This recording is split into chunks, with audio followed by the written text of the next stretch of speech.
asalnya dari Allah, innalillah, kita harus wa inna ilaihi raji'un.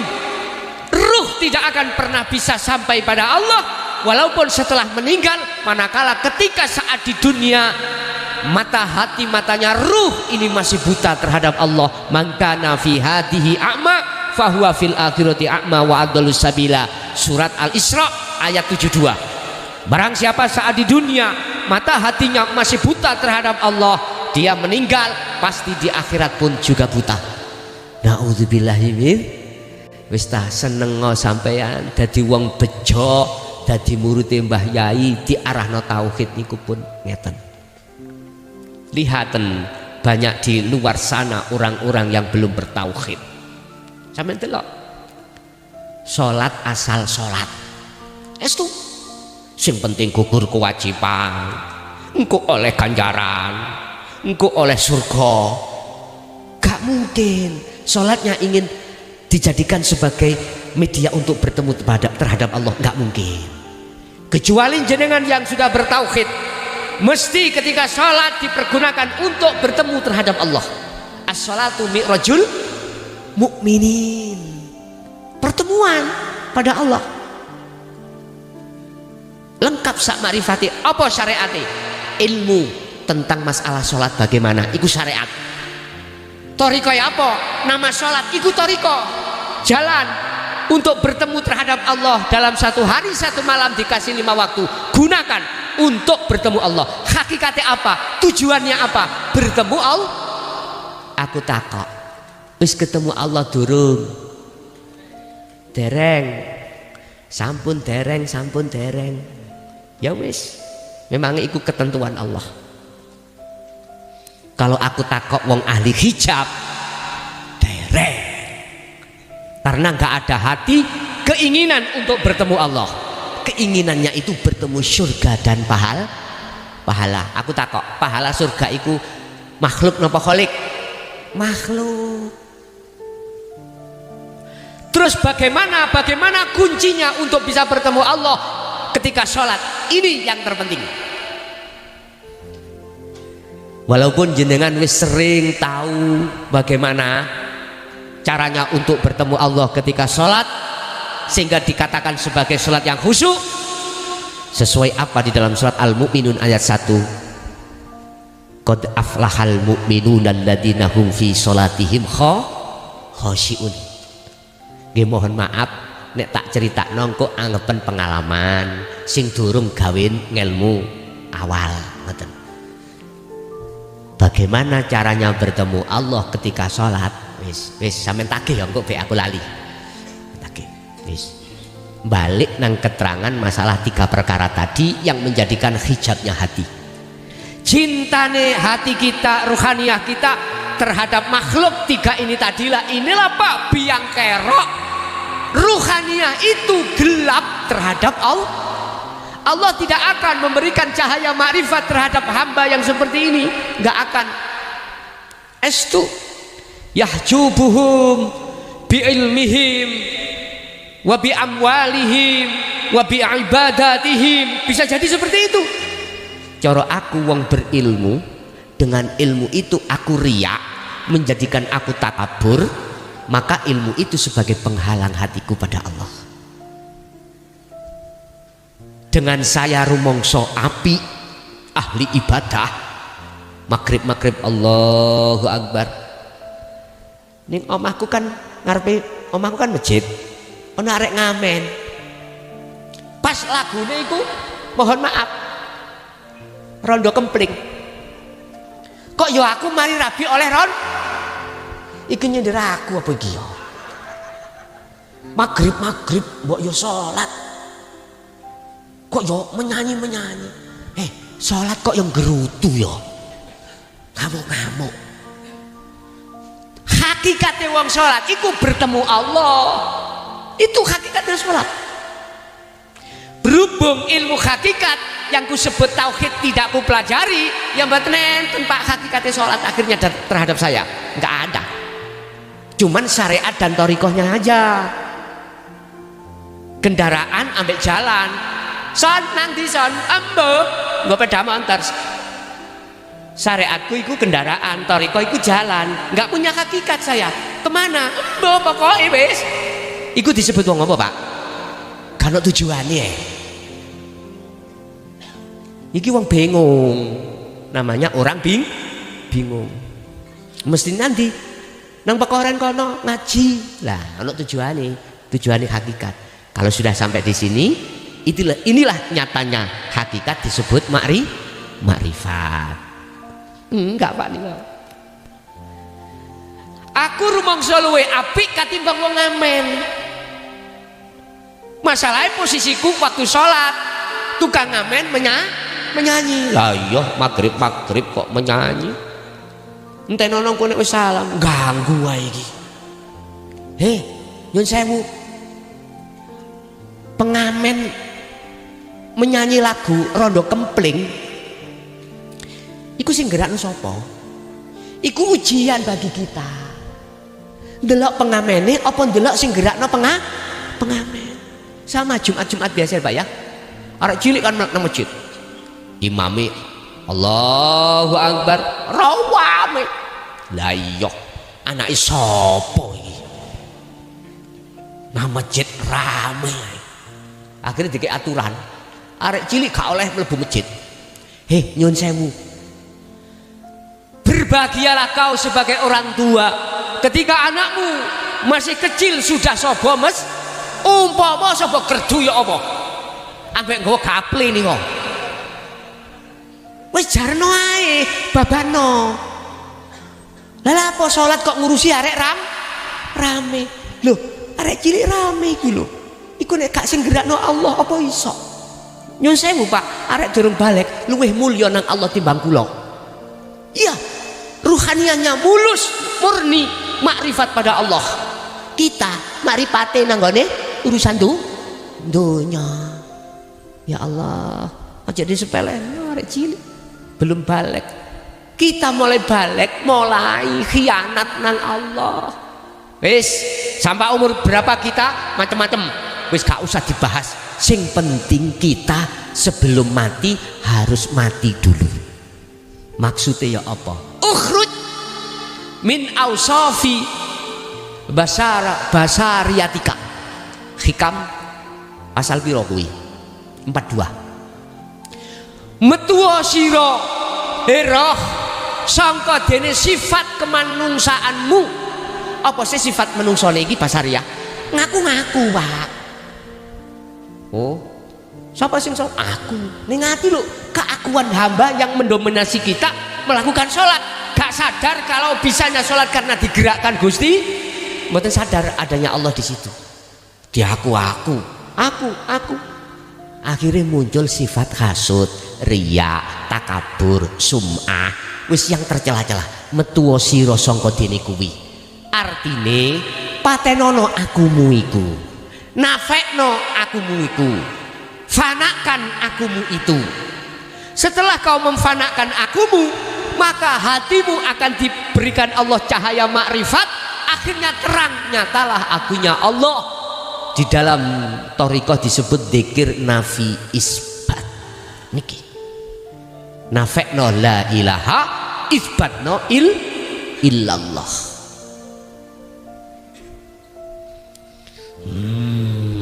Tak wene jemblem sampean ya. Mulih engko cek warak sampean. Nek tak kei kerupuk ya mulih ngelak. Tak kei jemblem sampean. Gelem gak gelem leken. Kolu gak kolu untalen. Nek sampean purun nek gak gelem lepen. Iya, gak apa-apa. Terus bagaimana caranya kami menghilangkan 3 hal yang menjadi hijabnya hati saya yang masuk di dalam sifat basariyah? Simple mawon nggih. Nek tak omongno carane mulai A sampai Z sak wulan gak mari. Ojo ngomong sak tutuk subuh. Sak wulan gak mari. Pun carane ngene. Kuwi bah waktu sak jerone salat utawi sak jabone salat. Ojo gemampang atimu iku, jangan mudah atimu itu menuduh selain Allah itu bisa bermanfaat, mendatangkan mudarat, jangan. Artinya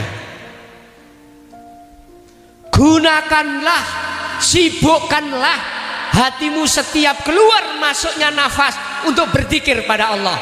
Artinya zikir di sini adalah sadar dan menyadari lewat rasa iman bahwasanya semua apapun yang muncul dalam dirimu atau di luar dirimu, datangnya itu semata-mata dari Allah Subhanahu. Ojo kok akon-akoni. Inilah maksud la haula wala quwata illa billah. Ringkese dadi patung. Patung saged ngomong mboten? Mboten saged. Dijauhi tolong, saged nolong patung? Wis dadi patung. Ikilah sing kula maksud, mati ya sira sebelum kau mati. Sebelum kau mati. Mati yang terakhir itu mati secara syariat. Mati yang pertama adalah maksudnya dadi patung sira. La haula, Anda sebetulnya, kita sebagai makhluk tidak punya daya upaya apapun. Damel acara koyok ngene iki saged mboten bisa. Iku hakikate asline kita sebagai makhluk. Wala quwata, tidak ada kekuatan apapun dalam diri Anda. Bila mana terjadi seperti ini, maka itu sebetulnya illa billah, datangnya dari Allah. Allahnya itu yang berkuasa. Iku caranya. Jadi dzikir sing tak maksud dzikir adalah ingat, yang saya maksud ingat adalah sadar dan menyadari hatimu bahwasanya dirimu iku patung iso mlaku sebab dilakokno Gusti. Majase Allah ditaruh roh di dalam dirimu. Paham? Coba kan roh jenenge apa? Mayit nang kuburane budal dhewe gak iso. Leren saya tangga. Ngongkon tangga. Ya tolong tangga. Karena nggak ada ruhnya. Lah ruh itu adalah majasnya Allah. Nurnya Allah. Surat Al-Insan 2526. Wadhkur isma rabbika bukratan wa asila. Pagi sampai sore, wa minal laili, malam juga sibukkan hatimu untuk berzikir, menyadari, sadar dan menyadari lewat rasa. Rasa itu apa? Iman. Semua itu yang menggerakkan adalah. Nah, dengan cara begitulah Bapak Ibu, hijab cintane ati terhadap selain Allah rontok. Sing rontokno sapa? Gusti Allah. Kalau iku wis rontok, iku jenenge nafi. Maka isbat, netepno, maka nyatalah keyakinanmu itu hanya pada Allah yang disebut ainul basirah sampai hakul basirah. Kemana-mana ruhaniyahmu itu, hatimu itu sudah tidak iman pada selain Allah. Sehingga ketika bojo sampean garwa dicocok petik, sampean diem, artinya diem, ya nyapa wong Allah nggak ingun, wis babana muga-muga ndang tobat. Jadi amarah, nafsu amarah mboten muncul Pak, karena nafsu nafsiyah sudah ketemu. Nafsu di dalam diri sampean yang namanya nafsu nafsiyah dulur sampean itu sudah jinak. Digantikan dalam hatimu iman karena Allah. Gus nek mula aturan syariat rusak. Lah ngoten nggih? Mboten rusak, hatimu gak rusak. Lah apa hatimu rusak? Nek hukumnya terserah. Cuman hati sampean gak rusak. Tapi ngene iki abot, Pak. Masalah pertama, ujian pertama iku garwa. Ya nek diuji kelangan duit 5.000. Biasa, lah ngoten nggih. Nek kelangan bojo. Ya Allah. Nek kelangan mati sih gak sepiro. Kelingan dicocok. Disosor garangan. Wis. Allah ya Karim, ngomong gampang Pak ya. Tapi ketika terjadi temen belum tentu. Tapi setidaknya dengan ajaran dinul haq, dinut tauhid, dan kita amalkan alladzina yastami'unal qaul wa yattabi'una ahsanahu, Az-Zumar ayat 18, itulah akan bisa menekan hatimu biar nggak jadi hati yang panas, akhirnya hati yang dingin. Itu nantinya begitu. Gak apa-apa, panas dulu air, habis itu dingin lagi. Akhirnya jenengan umpama dijauhi sepuro bojo sampean, gampang nyepuro. Iya Dek, gak apa-apa, ning ojo baleni maneh gak nggih Mas, ya wis tak sepuro. Tapi syaratnya situk Dek, iki sing gak enak. Ijinono aku rabi maneh. Sebab engko nek kumpul ambek awakmu aku eling lanangamu. Salah. Bon. Iku carane sampean pengen ngilangi hijab, ya. Tinggalno sifat basariahmu, keluarno. Keakuan makhluk dalam hatimu yang berperan sedikit demi sedikit buangan. Setelah itu dengan sendirinya akan muncul predikat Allahnya yang menggerakkan apapun. Itu loh, hati sampean akan nyaman. Lakukanlah sesuai dengan surat Az-Zumar 54 ini, lakukanlah sebelum kau meninggal. Tak ringkes pesen kula datang jenengan sebagai saudara saya yang melebihi saudara kandungku. Makrifato dulu sebelum kau mati. Jenengan ojo sedo dhisik.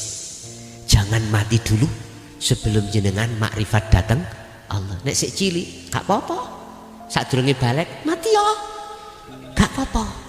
Sing susah lho bapakmu, awakmu langsung surga, gak apa-apa. Jenengan kali kula niki sing sampun balik berpuluhan tahun telah berdusta terhadap Allah, makrifat dulu, ojo sampai mati dhisik sebelum rohaniah itu makrifat pada Allah. Dalane lewat tauhid. Wis, dalane lewat tauhid niki. Kalau sudah di situ jenengan sudah masuk di dalam maqam musyahadah makrifat Allah, mati yo gak apa-apa. Gak apa-apa. Inilah maksud Allah di dalam surat Az-Zumar ayat 54 itu. Terus dos pundi ya Rasul? Dosa-dosa kula jasmani dulu itu mau 5. Tahu mau 5 ya? Terus dosa kula ruhaniah bercinta terhadap selain jenengan ya Allah. Jawabe wa yaghfir lakum dzunubakum. Diampuni, Pak. Nabi Adam nggih ngaten, Adam kau ingin kembali ke surga negeri asalmu nggih. Fatalaqa Adamu mir rabbi kalimatin fataba alaihi. Adam awakmu kudu gelem nrimo kalimat wahyu, Pak. Apa kalimat iki? Yaiku dinul haq, dinut tauhid. Sebab hanya ajaran di dalam ilmu tauhid, ajaran tauhidlah yang mengarahkan ruhaniah atau hati untuk mengesahkan pada Allah, untuk menghadap pada Allah. Tidak ada di dalam tauhid itu mengajarkan ilmu itu untuk supaya sugih, nggak ada. Tinggi jabatannya nggak ada. Hanya satu, meninggalkan iman selain Allah dan menuju iman hanya pada Allah. Itulah tauhid yang sebenarnya. Kesimpulan, cara untuk jenengan iki bisa sholat khusyuk, lakukan zikir sadar diri yang kami sebut sebagai zikir sirul asror. Zikir ada 4. Karen anak apaan? Zikir kita, tauhid kita ada 4 tahap, Bapak.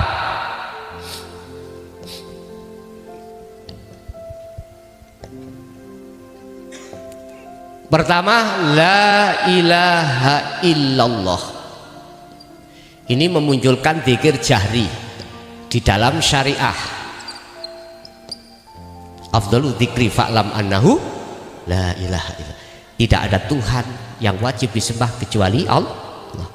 Naik satu tingkat tauhid kita di dalam thariqah la ilaha illallah, memunculkan zikir sir. Ada yang mengatakan dzikir khafi, apalagi ismudat, terserah. Artinya di dalam hati jenengan terus melanggengkan, mengistiqomahkan setiap saat dan waktu untuk menyebut nama Allah. Ismudat, Allah, Allah, Allah terus. Iku menyebut nama, masih nama. Makanya mengapa huwa itu jauh.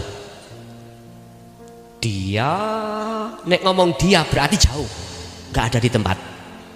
Dia, opo jari dia, mesti nduting dukur. Opo jari sing ngecet Lombok dia. Padahal Allah luwih idek katimbang urat. Tahu sampean? Opo jari dia, nggak ada gini ini ya. Mesti dukur, nduting dukur. Wis. Lanjutkan wahai saudaraku yang ada di thariqah. Naiklah di dalam tingkat yang berikutnya. La ilaha illa anta subhanaka inni kuntu minal Al-Anbiya 87. Anta, kamu, nek kamu berarti dekat bos, ning ngarepe. Kamu berarti di depan. Walaupun masih ada jarak, dekat sudah. Dekat. Seperti niki, dekat. Kok ada? Gak mungkin kalau betul. Dekat. Mesti ini langsung